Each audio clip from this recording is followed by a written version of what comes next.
Hello, ಹೇಳ್ಚಿನ ಯಾಕೆ ಕಾಲೇಜಿಗೆ ಬಂದಿಲ್ಲ? ನೀನು ಇಲ್ಲದೆ ಎಷ್ಟು ಬೇಜಾರಾಗ್ತಿತ್ತು ಗೊತ್ತಾ? ಬೆಂಚಲ್ಲಿ ನಾನು ಒಬ್ಬಳೇ ಆಗಿಬಿಟ್ಟಿದ್ದೆ ಇವತ್ತು. ನಿನಗೆ ಗೊತ್ತಲ್ವಾ, ನೀನು ಇಲ್ಲದೆ ನಾನು ಹೆಂಗಿರ್ತೀನಿ ಹೇಳು? ಅಕ್ಕಪಕ್ಕ ಕೂತ್ಕೊಂಡೆ ಎಷ್ಟು ಚೆನ್ನಾಗಿ ಕಾಮಿಡಿ ಮಾಡ್ಕೊಂಡು ಕಿತ್ತಾಡ್ಕೊಂಡು ಕ್ಲಾಸ್ ಕೇಳ್ತಾ ಇರ್ತೀವಿ. ಅದರಲ್ಲೂ ಇವತ್ತು ನೀನು ಇಲ್ದಿದ್ದು ಎಷ್ಟು ಬೇಜಾರಾಯಿತು. ಎಲ್ಲ ಕ್ಲಾಸು ತೊಗೊಂಡಿದ್ರು ಇವತ್ತು. ಅಯ್ಯೋ, ಹಿಸ್ಟ್ರಿ ಸರ್ ಅಂತೂ ಇವತ್ತು ಫುಲ್ಲು ಕಾಮಿಡಿ ಗೊತ್ತಾ? ಕ್ಲಾಸ್ಗಿಂತ ಕಾಮಿಡಿ ಮಾಡಿದ್ದೆ ಜಾಸ್ತಿ. ಎಕನಾಮಿಕ್ಸು ತೊಗೊಂಡು ಇನ್ನೇನು ಇಂಡಿಯನ್ ಎಕನಾಮಿಕ್ ಬಗ್ಗೆ ಎಲ್ಲ ಹೇಳ್ತಾಯಿದ್ರು. ಆದರೂ ಅಲ್ವಾ, ನಮ್ಮ ಇಂಡಿಯನ್ ಎಕನಾಮಿಕ್ ನೋಡಿದಾಗ ಯಪ್ಪ ಎಲ್ಲಿಂದ ಎಲ್ಲಿಗೆ ಡೆವಲಪ್ಮೆಂಟ್ ಆಗಿಬಿಟ್ಟಿದಲ್ಲ. ಆದರೂ ಏನು ಗೊತ್ತಾ ಚಿನ್ನ, ಅವಾಗ ಎಷ್ಟು ಕಡಿಮೆ ಸಾಲ ಇದ್ದಿದ್ದು, ಇವಾಗ ದೇಶದಲ್ಲಿ ಎಷ್ಟೊಂದು ಸಾಲ ಆಗಿಬಿಟ್ಟಿದೆಯಲ್ಲೇ. ಇವತ್ತೆಲ್ಲ ಅದು ಅಂಕಿ ಅಂಶಗಳದೆಲ್ಲ ಹೇಳ್ತಾಯಿದ್ರು. ಹಾಗೆ ಡೆವಲಪ್ಮೆಂಟು ಆಗ್ತಾ ಇದೆಯಲ್ಲ.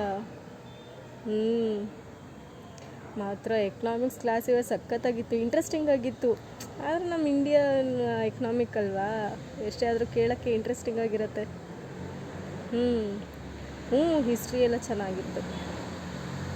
ಇನ್ನೇನು ಹಿಸ್ಟ್ರಿ, ಅದೇ ಕತೆ ಮಾಡಿ ಅದೇ ಕತೆ ಬರಿ, ಅವ್ರು ಹೇಳ್ತಿರ್ತಾರೆ, ನಾವು ಕೇಳ್ತಿರ್ತೀವಿ.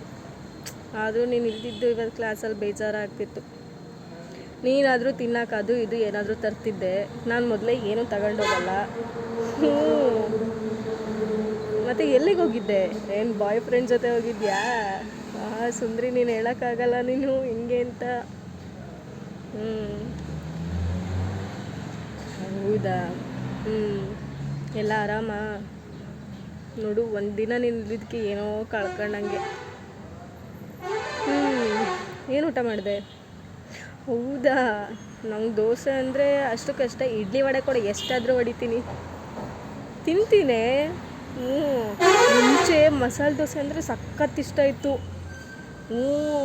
ಆವಾಗ ನಮ್ಮ ಅಮ್ಮ ಎಲ್ಲ ಹೊರ ಕರ್ಕೊಂಡು ಹೋಗೋದಲ್ಲ, ಸಖತ್ ತಿಂತಿದ್ದೆ.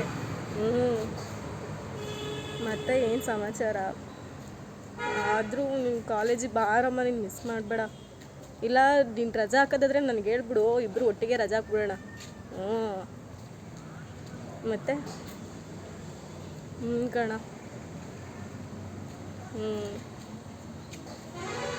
ಸರಿ ಇರು, ಒಂದು 5 ನಿಮಿಷ ಮಾಡ್ತೀನಿ. ಊಟ ಮಾಡ್ತೀನಿ ಇರು.